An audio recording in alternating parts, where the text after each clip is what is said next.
வணக்கம், பெரியம்மா கிச்சன்லேருந்து பேசுகிறேன். இன்றைக்கி சிக்கன் கிரேவி ஈஸியாக செய்கிறது எப்படின்னு பார்க்கலாம் வாங்க. நீங்கள் எல்லாருமே சிம்பிளாக செஞ்சு முடிச்சிடலாம் ஈஸியாகவே. 1/2 ஸ்பூன் மஞ்சத்தூள், 1 ஸ்பூன் மிளகாத்தூள், ஒரு 2 தயிர். இதை நல்லா கலந்து 1/2 மணி நேரம் ஊற வைக்கணும்.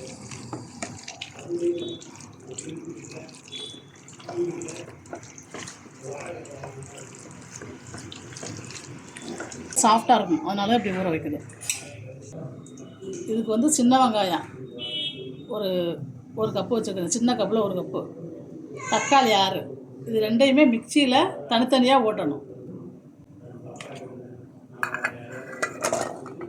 சிக்கன் கிரேவி செய்கிறதுக்கு தக்காளி 1 பாதியமாக அரைச்சிருக்கு, வெங்காயமும் 1 பாதியமாக அரைச்சிருக்கு, இஞ்சி பூண்டு விழுது 2 ஸ்பூனு, மிளகாத்தூள் வீட்டில் அரைச்ச மிளகாத்தூள் 1.5 ஸ்பூனு, கரம் மசாலா 1 ஸ்பூனு, பட்டை கிராம்பு ஏலக்காய் எல்லாமே தாளிக்கிறதுக்கு. இது பெப்பர் தூள், இதில் 1 ஸ்பூன், 1 கப்பு ஆயில், பட்டை வகைகள் எல்லாம் போட்ட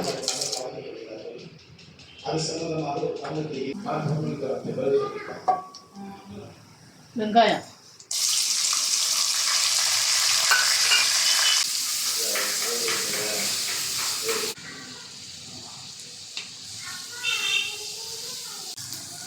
இஞ்சி பூண்டு விழுது,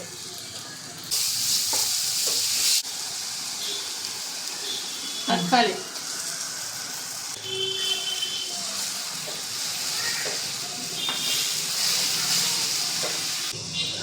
கரம் மசாலா தூள், மிளகாத்தூள் போட போகிறேன். சிக்கனை போட போகிறேன்.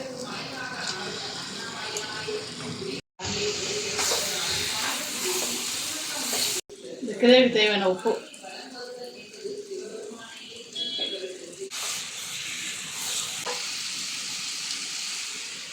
மூடி போடணும்.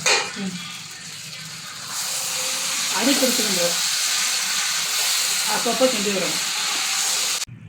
சூப்பராக ரெடி ஆயிடுச்சு.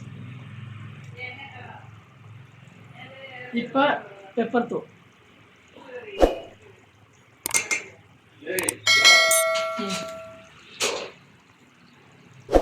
கொத்தமல்லி. Chicken gravy ready. ஈஸியாக செய்யலாம். வீட்டில் செஞ்சு பாருங்கள், எப்படி இருக்குன்னு சொல்லுங்கள் கமெண்டில்.